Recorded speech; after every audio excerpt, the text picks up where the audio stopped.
বুখারী মুসলিমের বর্ণনায় আবু হুরায়রা রাদিয়াল্লাহু তাআলা আনহু হাদিসের রাবী, তিনি বলছেন আল্লাহর নবী সাল্লাল্লাহু আলাইহি ওয়াসাল্লাম এইভাবে একদিন হাদিসের দর্শে সাহাবায়ে কেরাম রিদওয়ানুল্লাহি তাআলা আলাইহিম আজমাইনদেরকে নিয়ে বসে আছেন। জোরে কোন সুবহানাল্লাহ।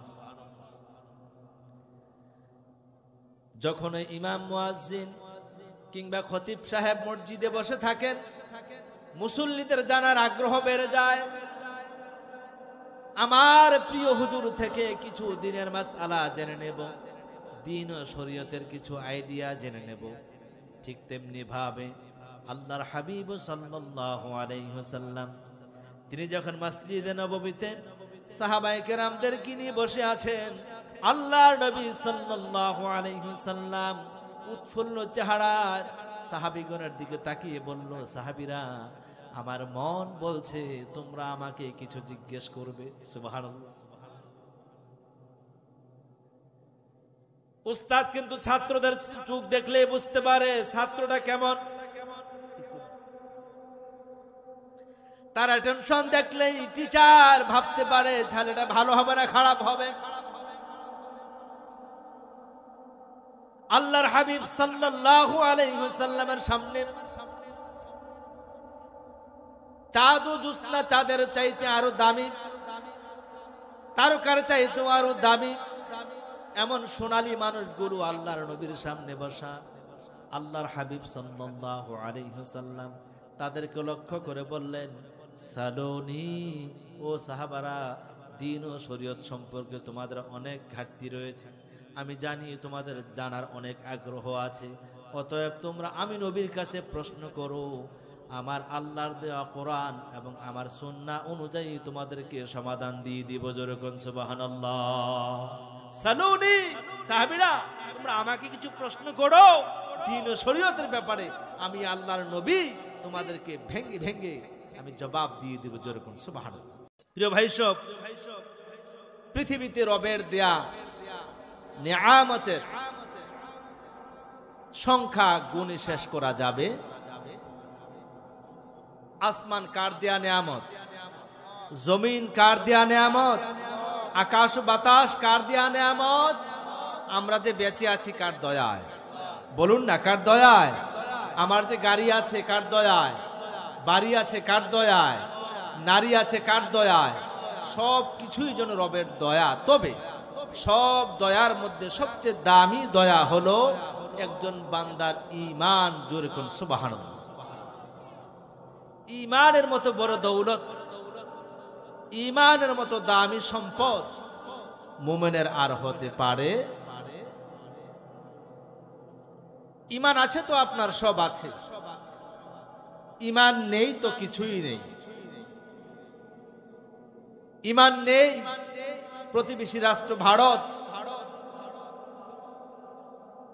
কি জন্য না,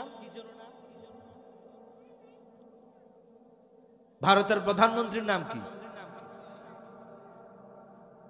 মানুষটিও যেমন কঠিন, তাদের নামটাও তত কঠিন, ঠিক কি না? অথচ রাসূলুল্লাহ সাল্লাল্লাহু আলাইহি ওয়াসাল্লাম মুসলমানদেরকে সহজ সহজ নাম রাখতে নির্দেশ দিয়েছেন, উৎসাহ দিয়েছেন। সুবহানাল্লাহ, কি চমৎকার নাম! গোলাম আজম, ফরিদুদ্দিন, ইব্রাহিম, ইসমাইল, ইউসুফ, ইসহাক, এই নামগুলো কার দান? আল্লাহর দান। আর তাদের নামের মধ্যে ভেজাল আছে না নেই? আছে। এই বাংলাদেশের 20টি রাষ্ট্রের সমান একটি দেশ, তার নাম হলো ভারত। ওই ভারতের নেতৃত্বের আসনে বসে আছেন নরেন্দ্র মোদী, ঠিক নয় কি? সুস্থ মাথায় ভেবেচিন্তে উত্তর দেন তো, তার চরিত্রের মধ্যে ঈমান আছে কত আনা? একবারে নাই, 50-50ও নাই। কি বলেন? দাড়ি তো আছে আপনার মতো, পাঞ্জাবিও তো গায়ে দেন, নেই নেই। আবার এর আগে আরেকজন ছিল মনমোহন, সে তো আমার চাইতে বড় পাগড়ি পরত। তাহলে বোঝা গেল বেশভূষা, সুরত, আবাকাবা দিয়ে ইমানদার হওয়া যায়? ইমানের স্বাদ নিতে হলে, ইমানের দৌলত অর্জন করতে হলে প্রথমেই তাকে অকুণ্ঠ চিত্তে পরিণত হবে লা ইলাহা।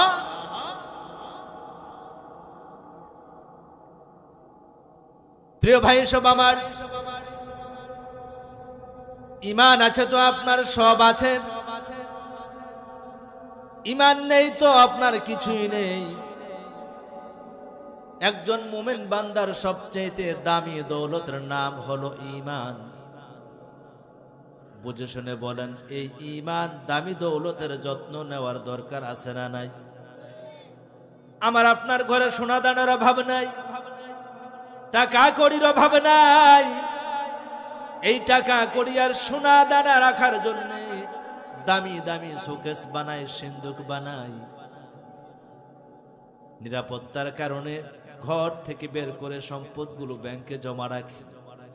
তার একটাই কারণ হলো আমার অর্জনের মধ্যে সবচেয়ে দামি সম্পদ, এগুলো যত্র তত্র রাখা যায় না, রাখার জিনিসও না। মেনে নিলাম আমি এই জিনিসগুলো আপনার আমার কাছে দামি জিনিস,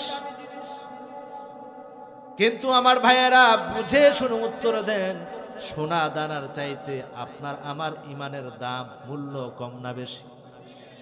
আরো জোরে বলেন।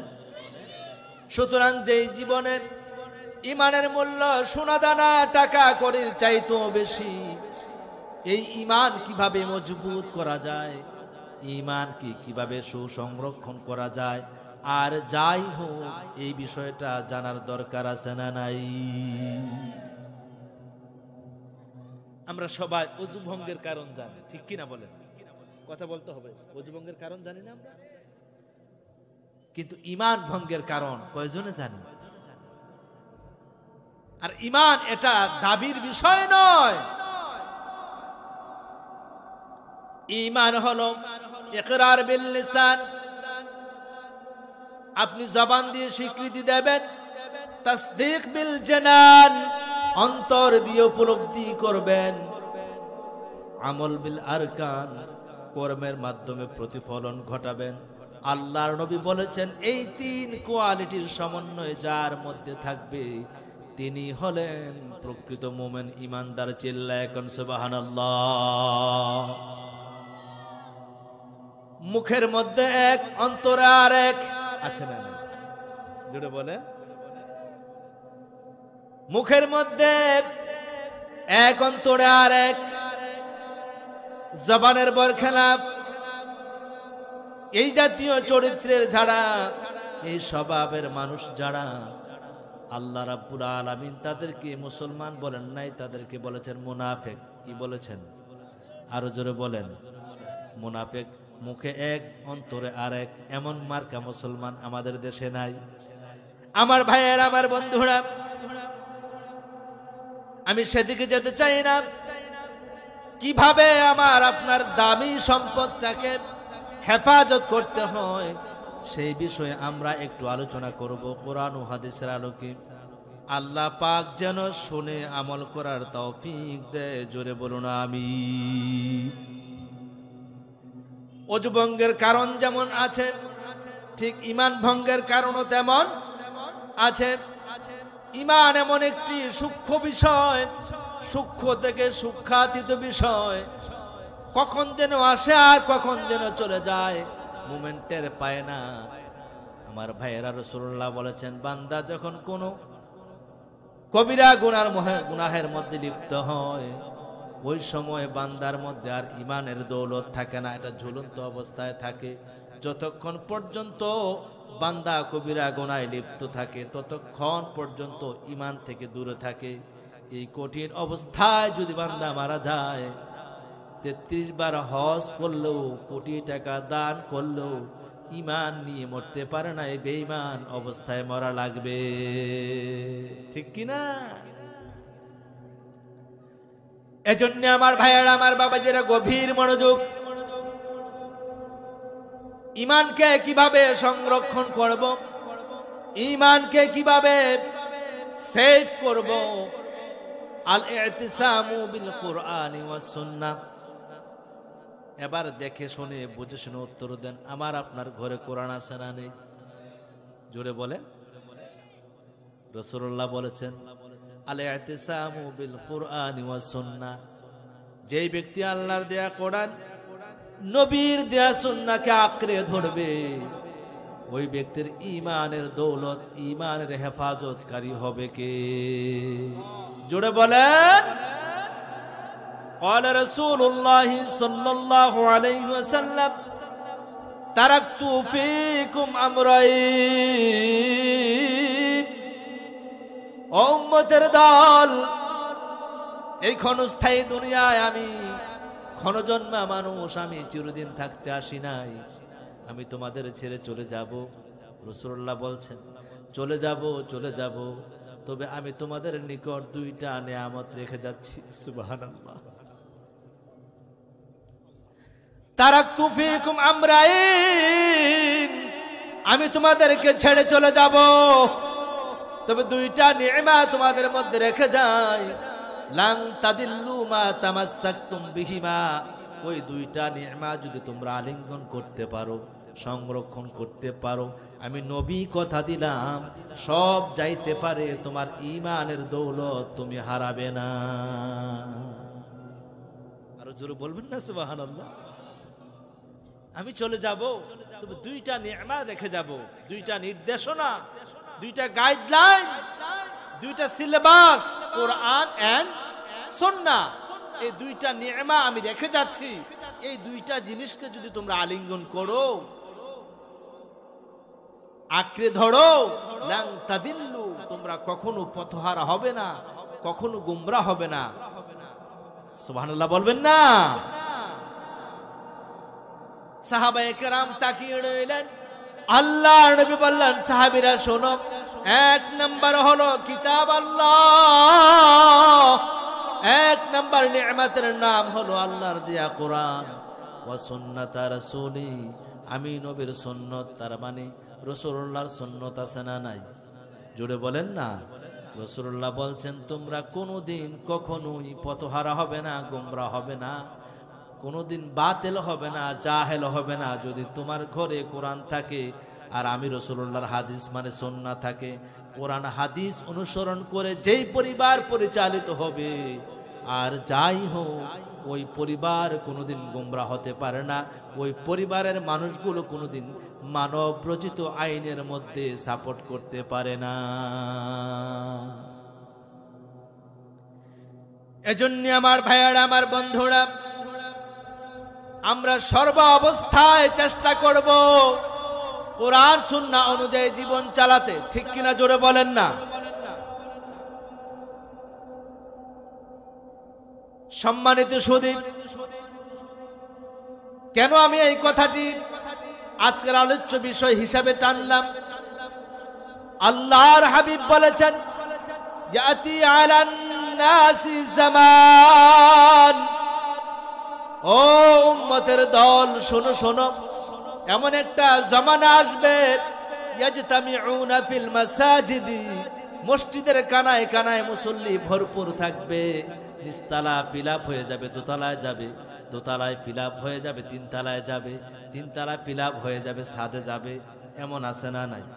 জুড়ে বলেন না আছে কিনা? ইয়াজতামিউনা ফিল মাসাজিদ, মসজিদের কানায় কানায় মুসল্লি ভরপুর হয়ে যাবে। কি অবাক করা কাণ্ড! নবীজি বলেছেন লাইসা ফীহিম মুমিনুন, এদের একজন মুসল্লির মধ্যে ঈমান নাই। জোরে কোন নাউজুবিল্লাহ। কোটি টাকার মসজিদ, লাখ টাকার কার্পেট, এর মধ্যে কত ডেকোরেশন, এসি, ফ্যান, আরো কত কিছু, ঠিক কিনা বলেন?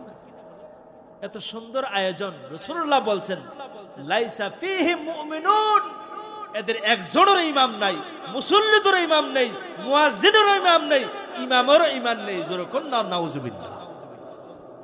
হাদিসটা খুব ভয়ঙ্কর না? একটা জমানা আসবে, যে জমানায় মসজিদ ভর্তি মুসল্লি থাকবে, মাগার একজনের মধ্যে ঈমানের দৌলত থাকবে না। ওই সময়টা আসার আগে এখনই তো সময় আপনার আমার ঈমানের দৌলতকে মজবুত করে কামড়ে ধরে থাকা, ঠিক কিনা জোরে বলে? আমার ভাইয়েরা, আমার বন্ধুরা, ফিতনার কোনো অভাব নাই, ফিতনার কোনো অভাব নাই। ফিতনার কোনো অভাব নাই। আমরা দাবিতে আহলুস সুন্নাত ওয়াল জামাতের অনুসারী, আর এটাই ছিল রাসূলুল্লাহর নির্দেশনা। আহলুস সুন্নাত ওয়াল জামাতের অনুসারী না হলে একজন মুমিন সাচ্চা মুমিন হতে পারে না। অথচ পৃথিবীর কথা বাদই দিলাম, আমার দেশের দলের সংখ্যা কম না বেশি? জোরে বলতে হবে। আহারে কত দল, কত ফেরকা! মুসল্লিরা যাবে কোথায়? সাধারণ মানুষগুলো যাবে কোথায়? আমি দল বানাইছি একটা, আমার সভাপতি বানাইছে আরেকটা, আমার সেক্রেটারি বানাইছে আরেকটা। এমনও দল আছে বাংলাদেশে সভাপতি আর সেক্রেটারি পেছনে একটা ব্যানার, এমনও দল আছে না নাই? এত দলের মাঝে আপনি কেমনে বুঝবেন কোনটা কোরআন সুন্নাহর দল? এই জন্য কোরআন সুন্নাহর দল শনাক্ত করতে হলে পৃথিবীর কোনো কারো কাছে যাওয়া লাগবে না, শুধু আল্লাহর দেওয়া কোরআন, নবীর দেওয়া সুন্নতকে আঁকড়ে ধরলে আপনি সঠিক রাস্তা পেয়ে যাবেন। যেরকম সুবহানাল্লাহ। এজন্য আমার ভাইয়েরা, আমার বাবাজিরা, আল্লাহর হাবিব সাল্লাল্লাহু আলাইহি ওয়াসাল্লাম বলেছেন, এমন একটা জামানা আসবে মসজিদ কানায় কানায় মুসল্লি দিয়ে ভরপুর থাকবে, কিন্তু ঈমানের দৌলত থাকবে না। সুতরাং আমাদের ঈমানের বিষয় নিয়ে আরো কিছু গভীরে যাওয়ার দরকার আছে না নাই? ও মিয়া জোরে বলেন, দরকার আছে কিনা? বুখারী মুসলিমের বর্ণনা, হাদিস খানা মুত্তাফাকুন আলাই। আল্লাহর নবী সাল্লাল্লাহু আলাইহি ওয়াসাল্লামের পবিত্র নূরময় জবান থেকে যেই কথাগুলো বেরিয়েছে, এই কথাগুলোকে একত্রে প্রায় 6খানা বিশুদ্ধ কিতাবের মধ্যে জায়গা দেয়া হয়েছে। এছাড়া আরো অসংখ্য কিতাব রয়েছে, তবে বিশুদ্ধ এবং প্রসিদ্ধ কিতাব হলো 6খানা। বুখারী, মুসলিম, আবু দাউদ, ইবনে মাজাহ, নাসাই, তিরমিজি। আছে না নাই? জোরে বলেন, নাসি কিনা? আমার ভাইয়ারা, আমার বন্ধুরা, এই প্রসিদ্ধ কিতাবের মধ্যে 2টা কিতাব হলো বুখারী আর মুসলিম। ওই বুখারী মুসলিমের বর্ণনায় আবু হুরায়রা রাদিয়াল্লাহু তাআলা আনহু হাদিসের রাবী, তিনি বলছেন, আল্লাহর নবী সাল্লাল্লাহু আলাইহি ওয়াসাল্লাম এইভাবে একদিন হাদিসের দর্শে সাহাবায়ে কেরাম রিদওয়ানুল্লাহি তাআলা আলাইহিম আজমাইনদেরকে নিয়ে বসে আছেন। জোরে কোন সুবহানাল্লাহ। যখন ইমাম মুয়াজ্জিন কিংবা খতিব সাহেব মসজিদে বসে থাকেন, মুসল্লিদের জানার আগ্রহ বেড়ে যায়। আমার প্রিয় হুজুর থেকে কিছু দিনের মাসআলা জেনে নেব, দ্বীন ও শরীয়তের কিছু আইডিয়া জেনে নেব। ঠিক তেমনি ভাবে আল্লাহর হাবিব সাল্লাল্লাহু আলাইহি ওয়াসাল্লাম তিনি যখন মসজিদে নববীতে সাহাবায়ে কেরামদেরকে নিয়ে বসে আছেন, আল্লাহর নবী সাল্লাল্লাহু আলাইহি ওয়াসাল্লাম উৎফুল্ল চেহারায় সাহাবীগণের দিকে তাকিয়ে বলল, সাহাবীরা, আমার মন বলছে তোমরা আমাকে কিছু জিজ্ঞেস করবে। সুবহানাল্লাহ। উস্তাদ কিন্তু ছাত্রদের চোখ দেখলে বুঝতে পারে ছাত্রটা কেমন। তার টেনশন দেখলেই টিচার ভাবতে পারে ছেলেটা ভালো হবে না খারাপ হবে। আল্লাহর হাবিব সাল্লাল্লাহু আলাইহি ওয়াসাল্লামের সামনে চাঁদ ও জ্যোৎস্না চাঁদের চাইতে আরো দামি, তারকার চাইতে আরো দামি এমন সোনালী মানুষগুলো আল্লাহর নবীর সামনে বসা। আল্লাহর হাবিব সাল্লাল্লাহু আলাইহি ওয়াসাল্লাম তাদেরকে লক্ষ্য করে বললেন, সালোনি, ও সাহাবারা, দ্বীন ও শরীয়ত সম্পর্কে তোমাদের অনেক ঘাটতি রয়েছে, আমি জানি তোমাদের জানার অনেক আগ্রহ আছে, অতএব তোমরা আমি নবীর কাছে প্রশ্ন করো, আমার আল্লাহর দেওয়া কোরআন এবং আমার সুন্নাহ অনুযায়ী তোমাদেরকে সমাধান দিয়ে দিব। যেরকম সুবহানাল্লাহ।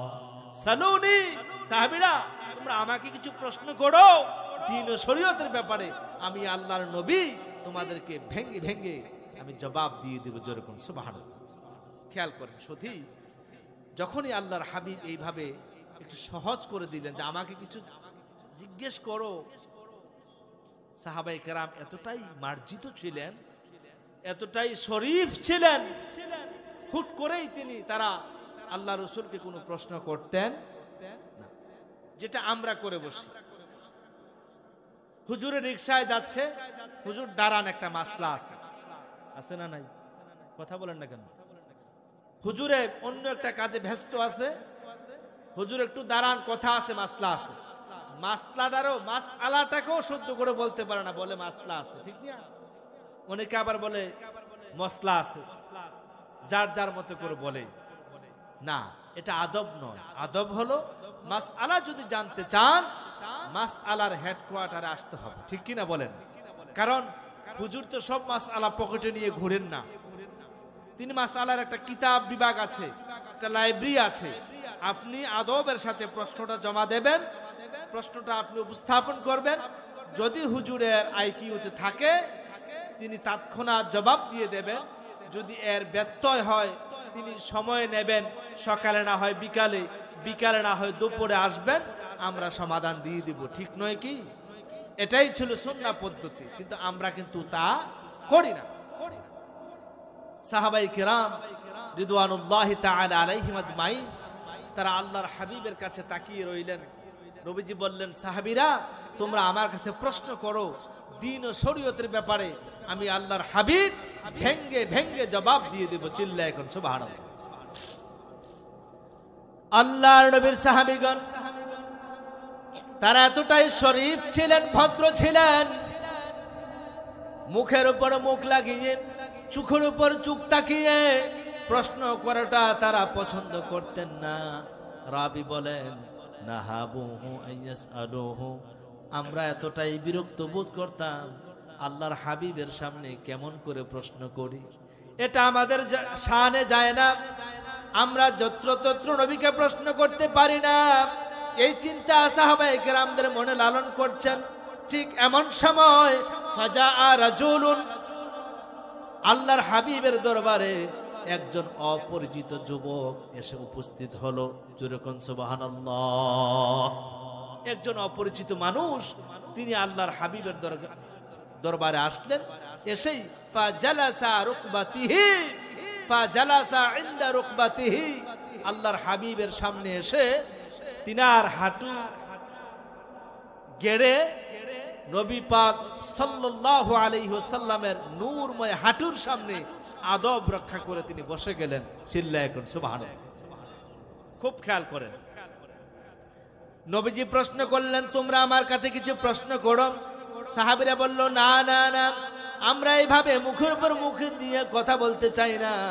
তবে এমন কেউ যদি প্রশ্ন করত, আমরা রাসূলুল্লাহর পবিত্র জবান থেকে নিঃসৃত হওয়া মাসআলাগুলো আমরা শুনে ধন্য হতাম। ঠিক এমন সময় একজন যুবক নবীজির দরবারে আসলেন। যেরকম সুবহানাল্লাহ। এসেই তিনি আল্লাহর নবীর সামনে বসে গেলেন। এতটুকুন পর্যন্ত একজন সাহাবী আর একজন সাহাবীর দিকে তাকায় আর প্রশ্ন করে, ভাই তাকে চিনেন? বলে না। আপনি চিনেন? বলে না। কেউ তাকে চিনছে না। জোরে কন্যা সুবহানাল্লাহ। আমার ভাইয়েরা, এমন এক খুশকু খুশকু চেহারার সুদর্শন যুবক আল্লাহর নবীর সামনে এসে তিনি এসেই বললেন, ইয়া রাসূলুল্লাহ, দ্বীন ও শরীয়ত সম্পর্কে আপনাকে কিছু প্রশ্ন করব, মেহেরবানি করে আমাদেরকে জবাব দিয়ে ধন্য করে দেবে। এসেই তিনি বললেন, মাল ইসলামু ইয়া রাসূলুল্লাহ। ওগো নবীজি, আমরা জানি ইন্নাদ দীনা ইনদাল্লাহিল ইসলাম, একমাত্র কেবলমাত্র জীবন বিধানের নাম হলো ইসলাম, ঠিক কিনা? এতটুকুনই জানি গো নবী, দয়া করে বলুন ইসলামের ফুল মিনিংটা কি? ইসলাম কাকে বলে? আমার ভাইয়েরা, আমার বন্ধুরা, আল্লাহর হাবিব সাল্লাল্লাহু আলাইহি ওয়াসাল্লাম বললেন, ইসলাম হলো লা তুশরিকু বিল্লাহ। ও সাহাবীরা, ইসলাম হলো আল্লাহর সাথে কোনো কিছুকে শরীক করা যাবে না। জোরে বলবেন না আল্লাহু আকবার। ইসলাম হলো লা তুশরিক বিল্লাহ, আল্লাহর সাথে শরীক করা যাবে। নবীজি থামেন নাই, বললেন ওয়া তুকিমুস সালাম, নিজে নামাজ পড়া, নামাজ পড়তে বলা, তার নাম হলো ইসলাম। ওয়া তুতিজ যাকাত, যাকাত দেওয়া, যাকাত দানে তৎপর হওয়া, রাষ্ট্রের মাঝে যাকাত ভিত্তিক অর্থনৈতিক ব্যবস্থা চালু করা।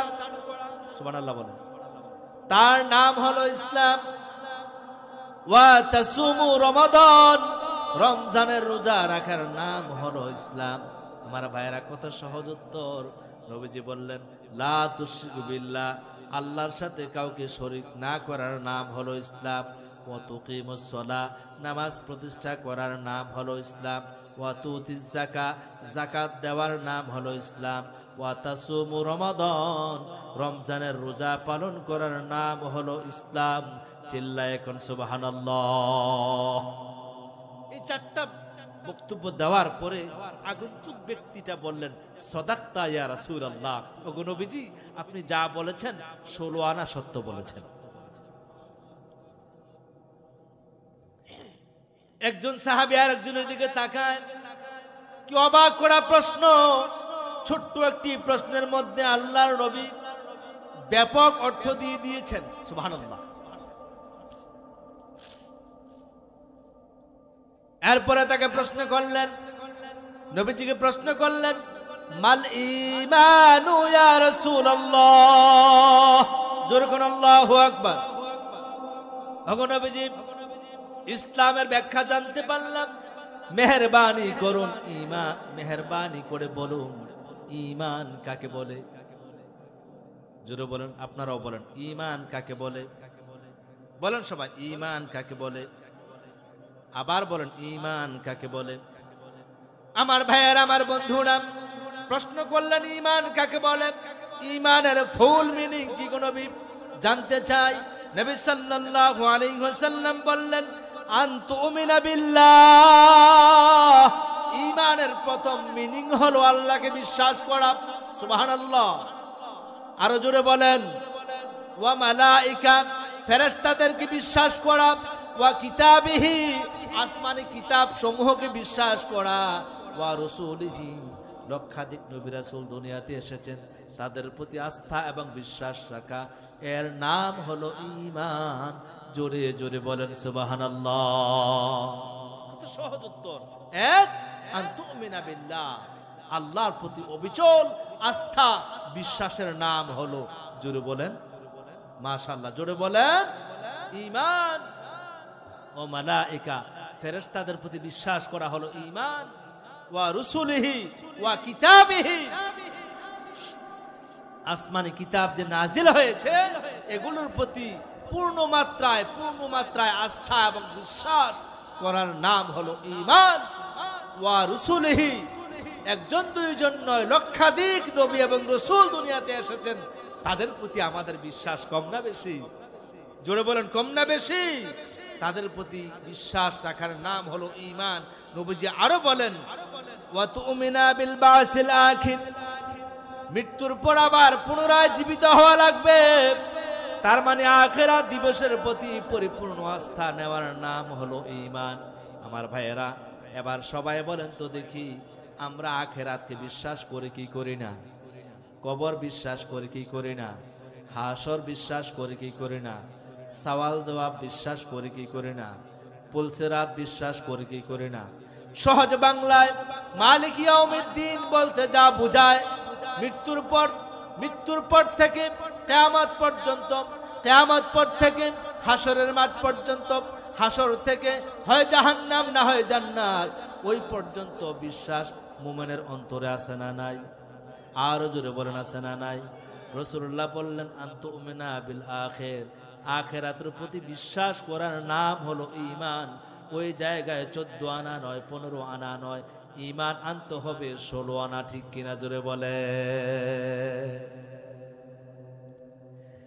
এরপর নবীজি বলেছেন ওয়া তুমিনা বিল কদরি কুল্লিহি, ও মুসলমান ভালো করে শুনুন, আল্লাহর নবী বলেছেন তাকদীরের ভালো তাকদীরের খারাপ কার পক্ষ থেকে আসে? মাশাআল্লাহ। তাকদীরের ভালো তাকদীরের খারাপ, এই কপালের ভালো মন্দের প্রতি পূর্ণ আস্থা রাখার নাম হলো ঈমান। শুধু আপনার ব্যবসায় ভালো হলেই মনে করতে হবে আপনি ঈমানদার, আর আপনি যদি আপনি যদি ব্যবসায় খারাপ করেন, ব্যবসায় যদি লাল বাতি চলে যায়, আপনি যদি অসুস্থ হয়ে যান, এই কথা বলা যাবে না যে আল্লাহ সবারে দেখে না, শুধু আমারে দেখে। নাউজুবিল্লাহ। ওয়াল কদরি খাইরিহি ওয়া শাররিহি মিনাল্লাহি তাআলা ওয়াল বা'সি বা'দাল মাউত। অর্থাৎ মরার পরে আখিরাতকে বিশ্বাস করতে হবে, তাকদীরের ভালো মন্দকে পরিপূর্ণ আস্থা এবং বিশ্বাস করতে হবে। রাসূলুল্লাহ বলেছেন তার নাম হলো ঈমান। সম্মানিত সুধী, আপনারা এখানে অনেকেই সেই ছোটবেলায় এইভাবে পড়েছেন, যেটাকে বলা হয় ঈমানে মুজমাল। আমানতু বিল্লাহি ওয়া মালাইকাতিহি ওয়া কুতুবিহি ওয়া রুসুলিহি ওয়াল ইয়াউমিল আখিরি ওয়াল কদরি খাইরিহি ওয়া শাররিহি মিনাল্লাহি তাআলা ওয়াল বা'সি বা'দাল মাউত। আল্লাহর প্রতি বিশ্বাস আমাদের আছে না নাই? ফেরেশতাদের প্রতি বিশ্বাস আছে না নাই? নবী রাসূলদের প্রতি বিশ্বাস আছে না নাই? আসমানি কিতাবের প্রতি বিশ্বাস আছে না নাই? তাকদীরে যা হয় হোক, ভালো হলেও আল্লাহর পক্ষ থেকে, খারাপ হলেও কার পক্ষ থেকে? আল্লাহর পক্ষ থেকে বিশ্বাস আছে না নাই? রাসূলুল্লাহ চমৎকার করে বলে দিলেন, ও উম্মতের দল, আপনি জানতে চেয়েছেন, ও আগন্তুক ব্যক্তি, আপনি জানতে চেয়েছেন ঈমান কারে কয়? ঈমান হলো আল্লাহর প্রতি বিশ্বাস, ঈমান হলো ফেরেশতার প্রতি বিশ্বাস, ঈমান হলো কিতাবের প্রতি বিশ্বাস, ঈমান হলো নবী রাসূলের প্রতি বিশ্বাস, ঈমান হলো আখিরাতের প্রতি বিশ্বাস, ঈমান হলো তাকদীরের ভালো মন্দের উপর বিশ্বাস। চিল্লায় এখন সুবহানাল্লাহ। যেই মাত্র আল্লাহর হাবিব এইভাবে সুন্দর করে জবাব দিয়ে দিলেন, মজার বিষয় হলো আগন্তুক ব্যক্তি বললেন, সাদাকতা ইয়া রাসূলুল্লাহ, ওগো নবীজি, আপনি যা বলেছেন 16 আনাই সত্য বলেছেন। চিল্লায় এখন সুবহানাল্লাহ। আমার ভাইয়েরা, আমার বন্ধুরা, লম্বা হাদিস। এক পর্যায়ে জিজ্ঞেস করলেন, মাল ইহসান, ইহসান কারে বলে? নবীজি জবাব দিলেন। এরপরে জিজ্ঞেস করলেন, মাতা সাআ, কিয়ামত কবে হবে? নবীজি জবাব দিলেন। সুবহানাল্লাহ বলবেন না? অনেকগুলো কথা এই হাদিসের মধ্যে আসছে। দিনের অনেক অধিকাংশ বয়ান আলোচনা রাসূলুল্লাহ করার পরে হঠাৎ করে ওই ব্যক্তিটা ওই মজলিস থেকে চলে গেলেন। সুবহানাল্লাহ বলেন। আর জোরে বলেন। সাহাবায়ে কেরাম তাকিয়ে রইল, তুমি তাকে চিনো বলে না, তুমি তাকে চিনো বলে না। একে অপরকে জিজ্ঞেস করতে লাগলো, কেউ তাকে চিনে না। সুবহানাল্লাহ। আরে এমন একটা মজার মানুষ কোত্থেকে এলো? একটা প্রশ্ন করলো, নবীজি অনেকগুলো জবাব দিয়ে দিল।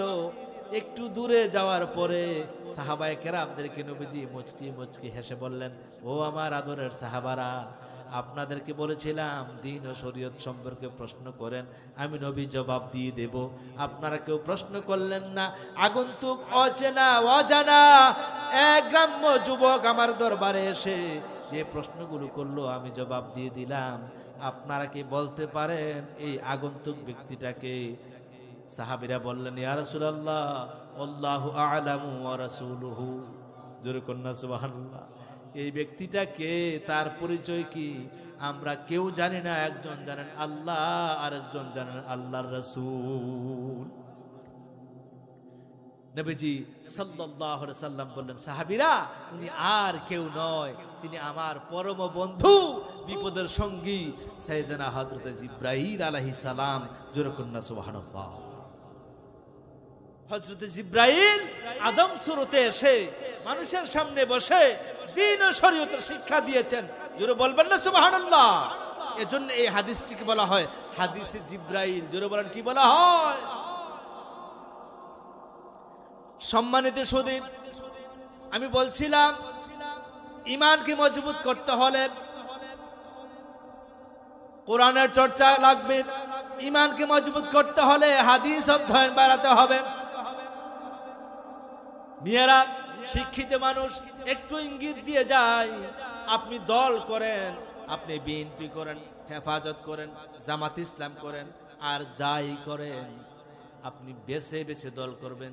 যেই দলের মধ্যে কোরআন তেলাওয়াত হয়, যেই দলের মধ্যে নামাজের খবর নেওয়া হয়, যেই দলের মধ্যে ইসলামী সাহিত্যের খবর নেওয়া হয়। সুবহানাল্লাহ বলবেন না? দল মানিতে শুধু মাস্তানি করা নয়, দল করা মানে তো টেন্ডারবাজি করা নয়, দল মানে করে দাও সন্ত্রাস করা নয়, দল মানে করে দাও নিজের বরত্ব অহংকার দেখানোর জন্য নয়। দল করার মানি হলো নিজের চরিত্রটাকে ফুলের মতো পবিত্র বানানো। ঠিক কিনা? কি অবাক করে কাণ্ড! নির্বাচন আসলে সমানে সুদ খাইলো, সমানে টেন্ডারবাজি খাইলো, পুরা টেন্ডারটাই গিল্লে খাই নিল। নারীদের সাথে কত রকমের আপত্তিকর আচরণ করলো। নির্বাচন আসলে এক কাপ গরম চা আর স্লোগান বের হয়, অমুক ভাইয়ের চরিত্র ফুলের মতো পবিত্র। ঠিক কিনা? ঠিক কিনা? অথচ এই নাখান্দা নালায়েকের নামাজ নাই জীবনে এক ওয়াক্ত, আমরা বলি তার চরিত্র নাকি ফুলের মতো পবিত্র। দল করেন, যেহেতু গণতান্ত্রিক দেশ, গণতান্ত্রিক দেশে আপনার যে কোনো দল করার অধিকার রয়েছে, তবে এমন দল করবেন না যেই দল করলে পরে দুনিয়া তো বেইজ্জতি আখিরাত তো বেইজ্জতি।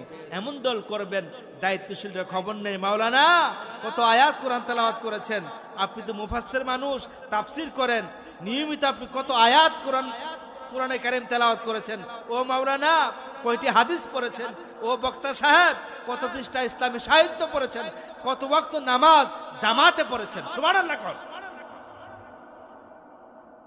এই কর্মসূচি যে দলে থাকবে, এই দল যদি জামাতে ইসলামও হয়, আমার করতে কোনো আপত্তি। ঠিক কিনা? জোরে বলেন না। আর এই কর্মসূচি যদি বিএনপির মধ্যেও না থাকে, এই দল আমারে খাওয়ানো যাবে। সম্মানিত সুধী, খুব লক্ষ্য করুন, রাসূলুল্লাহ বলেছেন, তারাকতু ফীকুম আমরাইন লান তাদিল্লু মা তামাসসাকতুম বিহিমা কিতাবাল্লাহি ওয়া সুন্নাত রাসূলিহি। ও সাহাবীরা, আমি বলে যাই, শুনে নেন, আমি চলে যাই আপনাদের কাছে, দুইটা হাদিয়া রেখে যাই। একটা হলো আল্লাহর কোরআন, দ্বিতীয় হলো নবীর হাদিস। এই দুইটা জিনিস যদি আপনি চর্চা করেন, যত তুফান আসুক না কেন, যত ঝড় আসুক না কেন, আপনি পথহারা হবেন না, পথভ্রষ্ট হবেন না। যেরকম সুবহানাল্লাহ। তাহলে ঈমানকে সংরক্ষণ করতে হলে, ঈমানকে মজবুত করতে হলে কোরআনও অধ্যয়ন করতে হবে, হাদিসও চর্চা করতে, জোরে বলতে হবে, আরো জোরে বলতে হবে। আমার ভাইয়ের, আমার বন্ধুরা, দুঃখজনক হলেও সত্য, বাংলাদেশে কত রকমের দল বের হয়েছে, দলের কোনো আগা নাই, মাথা নাই। সাম্প্রতিক সময়ে জ্ঞানী মানুষেরা এখানে আছেন, সাম্প্রতিক সময়ে একটা দলের আবির্ভাব হয়েছে। এই দলটাকে বলা হয়, তারা নিজেদের দাবিতে বলা হয় আহলে কোরআন। কি বলা হয়? জোরে বলতে হবে। তারা আহলে কোরআন বলে দাবি করে, কিন্তু প্রকৃত অর্থে তারা আহলে কোরআন নয়, তারা হলো আহলুশ শয়তান।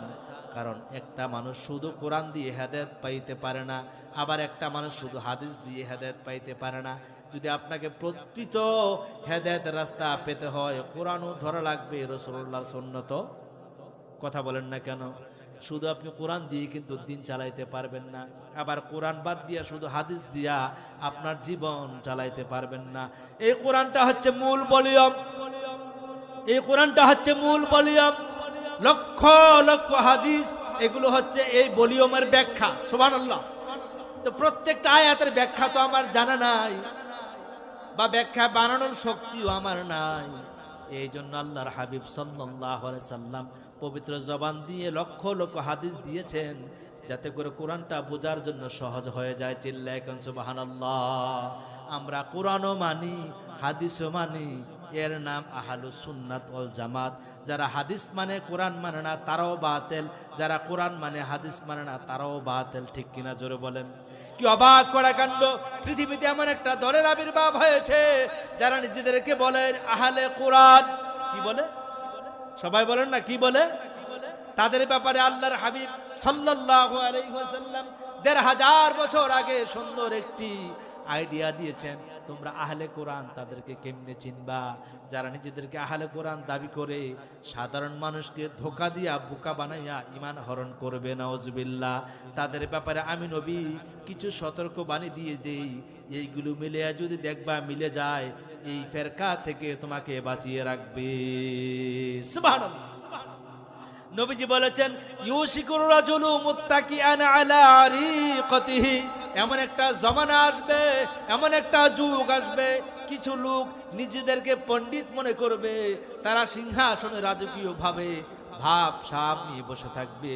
ইউহাদ্দিসু হাদিসিম মিন হাদিসি, তাদের সামনে যখন আমায় নবীর হাদিস চর্চা করা হবে তারা হাদিসটাকে গ্রহণ করতে চাইবে না, আরো দলিল দিবে, বাইনানা ওয়া বাইনাকুম কিতাবাল্লাহ, আমাদের মাঝে তোমাদের মাঝে তো আল্লাহর কালাম রয়েছে, সুতরাং হাদিস মানার কোনো প্রয়োজন নাই। যেরকম নাউজুবিল্লাহ, না কথাটা বুঝেন নাই।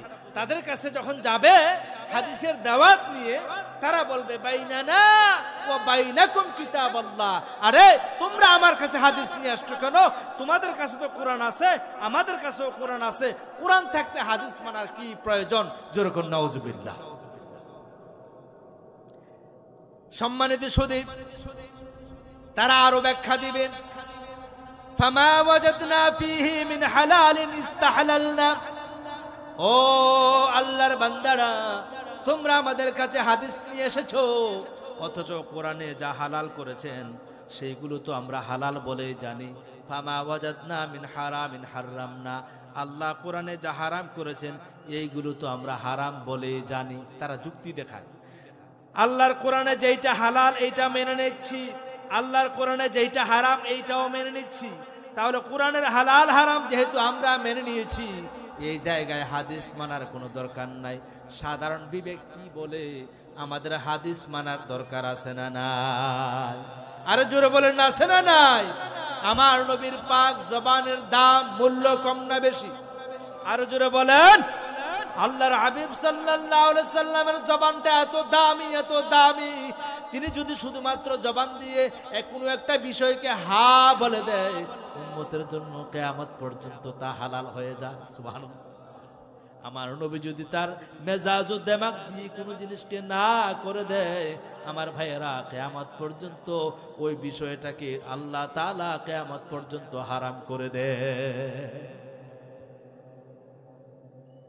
আমরা কেমন দামি নবী পেয়েছি, আমরা কেমন মহান নবী পেয়েছি, যেই নবী ঘর থেকে বের হইয়া 7 আসমান নয় 7 আসমান পের দিয়ে লা মাকান সিদরাতুল মুনতাহা পাড়ি দিয়ে আল্লাহর হাবিব সাল্লাল্লাহু আলাইহি সাল্লাম আরশে আযীম পর্যন্ত চলে গিয়েছেন। যেরকম সুবহানাল্লাহ। এমন একজন নবী, তিনি বলেছেন, আলা ওয়া ইন্নামা হাররামা রাসূলুল্লাহি সাল্লাল্লাহু আলাইহি ওয়াসাল্লাম মিসলু মা হাররামাল্লাহ। ও বুকার দল, তোমরা বলেছো কোরআনের হালালকে হালাল বলে গ্রহণ করে নিয়েছো, তোমরা বলেছো কোরআনের হারামকে হারাম বলে মেনে নিয়েছো, তোমরা তো জানো না আমি রাসূলুল্লাহ যদি কোনো বিষয়কে হারাম বলে থাকি, আল্লাহর হারামের মতোই এটা গ্রহণযোগ্য হয়ে যায়। তোমরা মনে করেছো শুধু কোরআনের হালালই হালাল, কোরআনের হারামই হারাম। না, এটাই শেষ নয়। কোরআনের হালাল তো হালাল, তাও ঠিক, কোরআনের হারাম তো হারাম, তাও ঠিক। তবে জেনে রেখো, আমি রাসূলুল্লাহ যদি কোনো জিনিসকে হারাম করে দেই, মিসলু মা হাররামাল্লাহ, আল্লাহর হারামের মতোই হারাম হয়ে যায়। চিল্লায় এখন সুবহানাল্লাহ। আমার ভাইয়েরা, আমার বন্ধুরা, শিক্ষিত সমাজ এই আহলে কোরআন থেকে সাবধান থাকতে হবে। আবার আহলে হাদিসের কথা বলছি না, আহলে হাদিসের ভাইয়েরা আবার রাগ করবেন না। আহলে হাদিস তারা কোরআনও মানে হাদিসও মানে, আলহামদুলিল্লাহ। কোন আমরা আহলে সুন্নাত ওয়াল জামাত কোরআনও মানি, হাদিসও মানি, ইজমাও মানি, কিয়াসও মানি। সুবহানাল্লাহ। কোন কোরআন, সুন্নাহ, ইজমা, কিয়াস এইগুলো যারা পরিপূর্ণভাবে মানে তারাই হলো প্রকৃত আহলে সুন্নাত ওয়াল জামাত। আমরা শুধুই কোরআন মানবো না, আবার শুধুই হাদিস মানবো না, আমরা কোরআনও মানবো, হাদিসও। জোরে বলেন না কেন?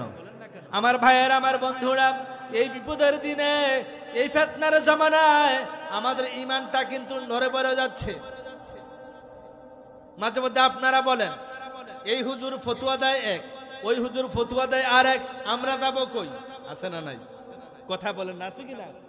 মিয়ারা কি সুন্দর করেই বলেন, এই হুজুর ফতোয়া দেয় আরেক, এই হুজুর ফতোয়া দেয় আরেক, আমরা যাব কই?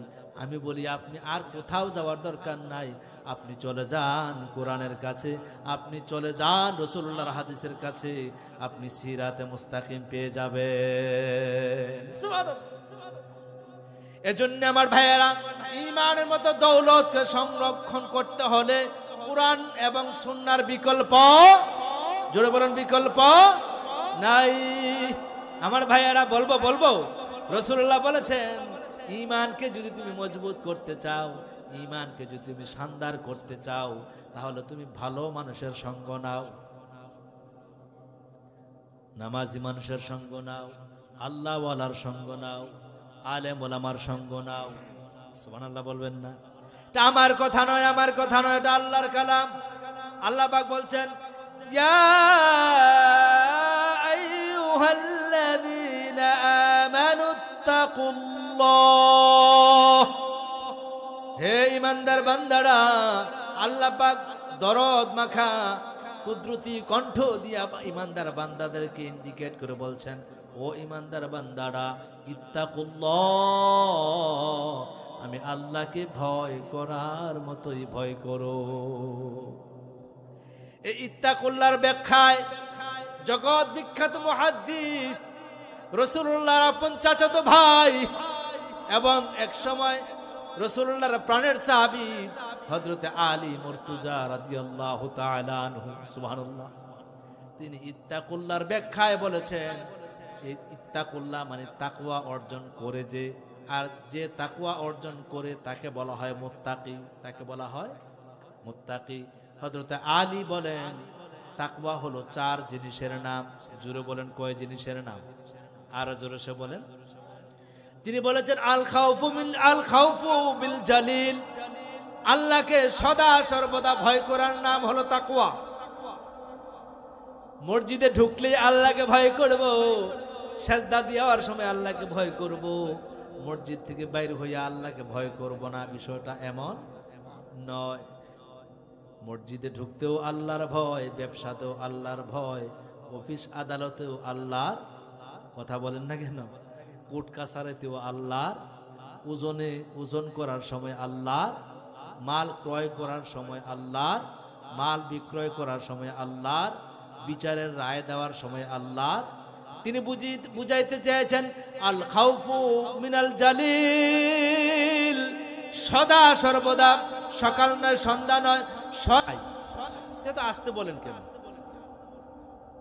ওয়াল ইস্তিদাতু লিয়াউমির রাহিল, মরে যাব, মরার পরে কবরে 3টা বা 4টা প্রশ্ন করা হবে। ভালো নেককার বান্দা হলে তাকে ঘুম পাড়ানো হবে, আর বদকার হলে কবরেই তার জাহান্নামের তর্জন গর্জন শোনানো হবে। আমার ভাইয়েরা, ওই জগতের প্রতি আমাদের আস্থা আছে না নাই? হাসরের ময়দানে উঠতে হবে, বিশ্বাস আছে না নাই? কত আনা কত আনা আল্লাহর সামনে দাঁড়াইতে হবে, বিশ্বাস আছে তো? আল্লাহ আমার আপনার আমল ওজন করবেন, বিশ্বাস হয়তো? পুলছেরাত পার দিতে হবে, বিশ্বাস নাই? রাসূলুল্লাহ বলেছেন, ওয়াল ইস্তিদাতু লিয়াউমির রাহিল, কিয়ামতের দিন, হাসরের দিন, কবরের জীবন, বরজখ জীবন আছে, ঘটছে, ঘটবে, এইগুলোর প্রতি পূর্ণ মাত্রায় ঈমান আনার নাম হলো তাকওয়া। জোরে কোন সুবহানাল্লাহ।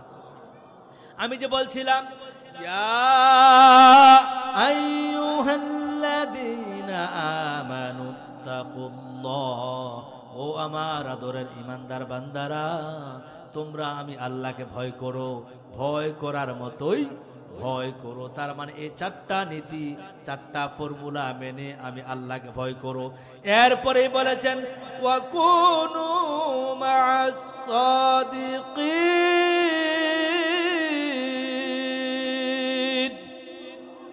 আল্লাহ পাক বলছেন, গোলাম, 1 নাম্বার হলো ঈমান আনো, 2 নাম্বার হলো আমি আল্লাহকে ভয় করো। বলে শুধু ঈমানদার হইয়া ভয় করলে হবে না, তোমাকে ভালো মানুষের সঙ্গী হওয়া লাগবে, তার মানে সত্যবাদীদের সঙ্গী হওয়া লাগবে। যেরকম সুবহানাল্লাহ, যারা আল্লাহওয়ালা তাদের সঙ্গী হও, যারা ইকামতে দিন, ইসলামী আন্দোলন করে তাদের সঙ্গী হও, তোমরা তাবলীগ জামাতের সঙ্গী হও, তোমরা কোরআন সুন্নাহর সঙ্গী হও, নামাজি মানুষের সঙ্গী হও, তাহাজ্জুদ গুজারের সঙ্গী হও। সুবহানাল্লাহ বলবেন না? আর যারা রাস্তার টাকা মেরে খায়, টেন্ডারের টাকা গিল্লা খায়, এমন আছে না নাই? তাদের সঙ্গে নিও না। নিজেরা রাস্তার টাকা খায়, রাতের বেলায় বোতল খায়, এমন দয়ালু নেতা আছে না? না, আমাদের দেশে নাই। জবাবে কয় নাই, বুধ নাই।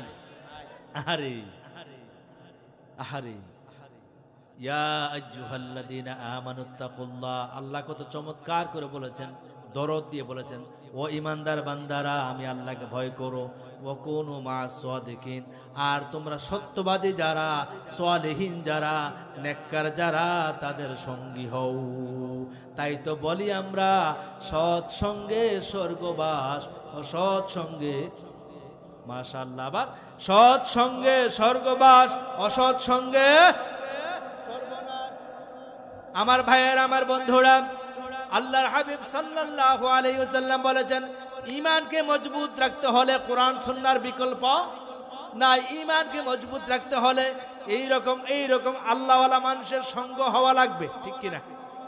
এরপরে বলা হয়েছে, রাসূলুল্লাহ সাল্লাল্লাহু আলাইহি ওয়াসাল্লাম বলেছেন, আদ-দাওয়ামু আলাল আমালিস সালিহা, অল্প অল্প আমল নিয়মিত করবেন। সুবহানাল্লাহ বলেন, আরো জোরে বলেন।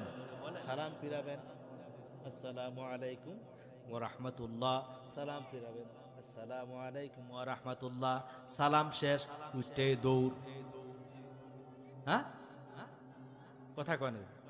সালাম ফিরাইতে দেরি, মাগার মসজিদ থেকে বের হতে দেরি করে না, এমন আতকা মুসল্লি সমাজে নাই। কথা কন না, আছে না নাই? সালাম ফিরাবেন, ভাব গম্ভীর্যের সাথে বসবেন, বলবেন, আল্লাহুম্মা আনতাস সালাম ওয়া মিনকাস সালাম, তাবারাকতা ইয়া যাল জালালি ওয়াল ইকরাম। বলবেন আল্লাহু আকবার, আস্তাগফিরুল্লাহ, আস্তাগফিরুল্লাহ।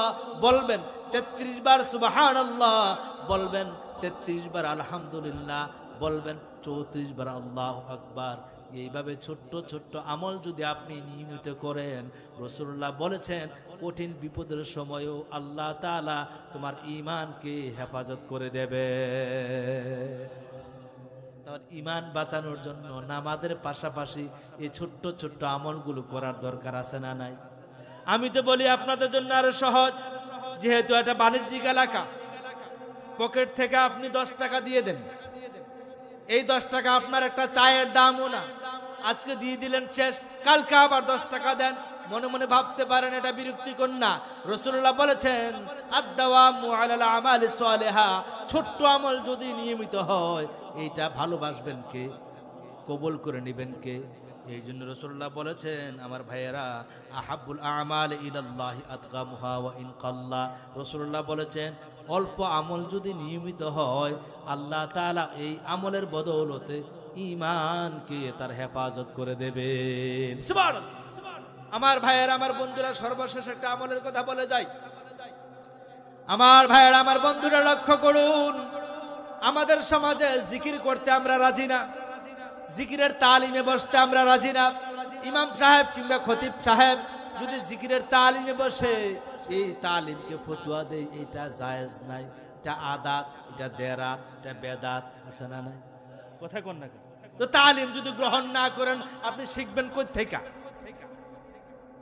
মানুষ তো মার পেটের থেকে আইসাই শিখে নাই, উস্তাদের সঙ্গ নেওয়ার দরকার আছে না নাই?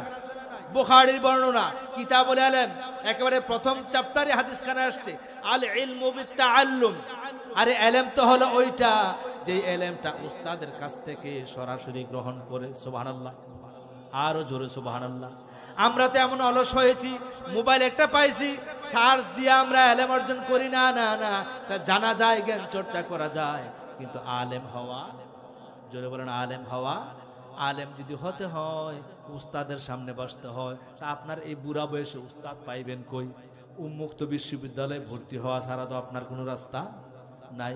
তাহলে উন্মুক্ত বিশ্ববিদ্যালয় মুমিনের জন্য মসজিদ। সুবহানাল্লাহ, আরো জোরে বলেন। তিনি যখন তালিমে বসবেন, তিনি যখন জিকিরের মাহফিলে বসবেন, আপনিও বসবেন সর্বোচ্চ 5 মিনিট 10 মিনিট, পারবেন না ইনশাআল্লাহ? রাসূলুল্লাহ সাল্লাল্লাহু আলাইহি সাল্লাম সাহাবা একরামদেরকে বলতেন, জাদ্দিদু ঈমানাকুম, ও সাহাবীরা তোমরা তোমাদের ঈমানকে নতুন করে নাও, তোমরা তোমাদের ঈমানকে শান দিয়ে নাও। সাহাবায়ে কেরাম প্রশ্ন করলেন, কাইফা নুজাদ্দিদু ঈমানানা ইয়া রাসূলুল্লাহ, ওগো নবীজি ঈমানকে আবার নতুন করব কিভাবে? রাসূলুল্লাহ বলছেন, ফাআকতিরু কাউলি লা ইলাহা, জোরে লা ইলাহা,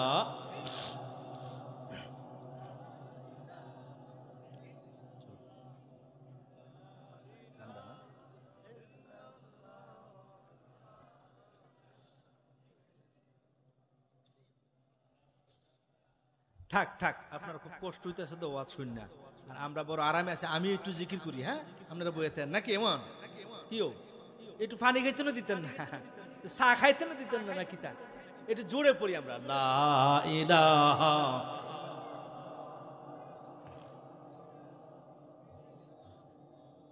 আসমান বলে এক আল্লাহ, জমিন বলে এক আল্লাহ, বলেন আসমান বলে, আমার জমিন বলে, ওই চাঁদ সূরজ বলে এক আল্লাহ, জোরে লা ইলাহা।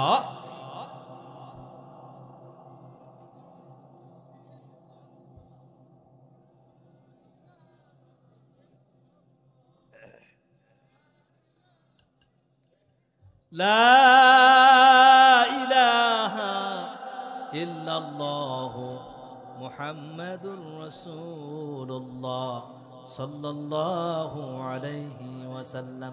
আমার ভাইয়েরা, আমার বাবাজিরা, তাহলে যে কথাগুলো বললাম, 1 নম্বরে কোরআন, 2 নম্বরে সুন্নাহ, 3 নম্বরে হলো নেক আমল করা, 4 নম্বর হলো ভালো মানুষের সঙ্গী হওয়া, 5 নাম্বার হলো সকাল সন্ধ্যায় জিকির করব কার। এই ছোট্ট ছোট্ট কাজগুলো করলে ঈমানের হেফাজত করবেন কে? জোরে বলেন কে? আমার ভাইয়েরা, আমি কোরআনুল কারীম থেকে একখানা আয়াতে কারিমা তেলাওয়াত করেছি। আল্লাহ পাক বলেন, ইন্নাল্লাযীনা ইয়াতলুনা কিতাবাল্লাহ ওয়া আকামুস সালাহ ওয়া মিম্মা রাযাকনাহুম সিররাও ওয়া আলানিয়াতান ইয়ারজুনা তিজারাতান লান তাবুর। আল্লাহ পাক বলছেন, গোলাম, আমি আল্লাহ তাআলার কোরআন যারা তেলাওয়াত করবে, নামাজ যারা প্রতিষ্ঠা করবে, আমি আল্লাহ মিম্মা রাযাকনাহুম, আমি আল্লাহ যে রিজিক দিয়েছি ওই রিজিক থেকে বান্দারা যারা গোপনে এবং প্রকাশ্যে দান করে, আল্লাহ বলে ইয়ারজুনা